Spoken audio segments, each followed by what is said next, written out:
खुदावंद यसू अल मसीह की ज़ाते अक़दस लासानी है। लासानी उसे कहते हैं जिसकी मानिंद कोई दूसरा ना हो, बल्कि वो मुनफरिद हो। ला का मतलब होता है नहीं और सानी का मतलब होता है दूसरा, यानी खुदावंद यसू अल मसीह की मानिंद कोई दूसरा नहीं। सो आइए जानते हैं कि खुदावंद यसू अल मसीह किन मानों में लासानी है। नंबर 1, खुदावंद यसू अल मसीह अपनी पैदाइश के एतबार से लासानी है। आम इंसान जो है वो तो मर्द और औरत के जिस्मानी ताल्लुकात से इस दुनिया में आते हैं और यो गुनाह आलूदा शिरस्त से इस दुनिया में आते हैं, लेकिन खुदावंद यसू अल मसीह रूहुल कुद्स के नजूल और खुदा ताला की कुदरत के साया के वसीला से इस दुनिया में आए। ये वो मौलूद मुकद्दस हैं और उनमें गुनाह आलूदा शिरस्त नहीं। सो वो अपनी पैदाइश के एतबार से लासानी है। नंबर 2, वो अपनी जात के एतबार से लासानी है। ईसाई नबी का सहीफा उसका 9वां बाब और 6ठी आयत मुकद्दसा में लिखा है कि इसलिए हमारे लिए एक लड़का तवल्लद हुआ। उनका तवल्लद होना उनका इंसानी होने की तरफ इशारा है। और इसी पेशन गोई के दूसरे हिस्से में लिखा है कि वो खुदाए कादिर और अब्दियत का बाप होगा। उनका खुदाए कादिर और अब्दियत का बाप होना जो है उनके इलाही होने की तरफ इशारा करता है। यूं खुदावंद यसू अल मसीह कामिल खुदा भी हैं और कामिल इंसान भी हैं। इस तरह से वो अपनी जात के एतबार से भी लासानी है।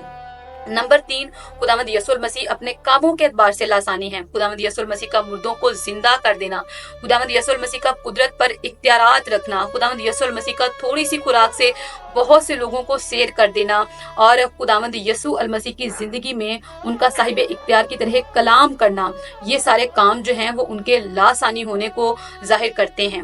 नंबर 4 जो है खुदावंद यसू अल मसीह की मौत जो है वो अपनी मौत के एतबार से भी लासानी है। खुदावंद यसू अल मसीह ने फरमाया कि मुझे जान देने का भी इख्तियार है और उसे लेने का भी इख्तियार है। और बाइबल मुकद्दस बयान करती है कि उन्होंने खुद अपनी रूह जो है वो खुदा के सुपुर्द की। और जब खुदावंद यसू अल मसीह के मौत के मुकामात का मुताला किया जाए, जब खुदावंद यसू अल मसीह की मौत हुई तो हर तरफ अंधेरा छा गया, चट्टानें तिड़की, जमीन लर्जी और मुर्दे जिंदा हुए और हैकल का पर्दा 2 हिस्से हो गया। सो उनकी मौत पर जो निशानात जाहिर हुए वो भी उनके लासानी होने को जाहिर करते हैं। नंबर 5 ये कि खुदावंद यसू अल मसीह का मुर्दों में से जिंदा होना। आज तक कोई भी मौत पर फतहमंद नहीं हुआ, लेकिन खुदावंद यसू अल मसीह मुर्दों में से जिंदा हुए और गुनाह, इब्लीस, मौत और कब्र पर फतहमंद हुए। सो उनका मुर्दों में से जिंदा होना भी उनको लासानी होना साबित करता है। यूं तो बाइबल मुकद्दस में हमें कुछ मुकामात पर यह जिक्र मिलता है कि लोग मुर्दों में से जिंदा हुए, लेकिन वो जब जिंदा हुए तो फिर मर गए। लेकिन जब खुदावंद यसू अल मसीह जिंदा हुए तो फरमाया कि मैं मर गया था लेकिन अब्दुल अबाद जिंदा रहूंगा। सो वो अब्दुल अबाद जिंदा हैं, ये भी उनका लासानी होना जो है वो जाहिर करता है।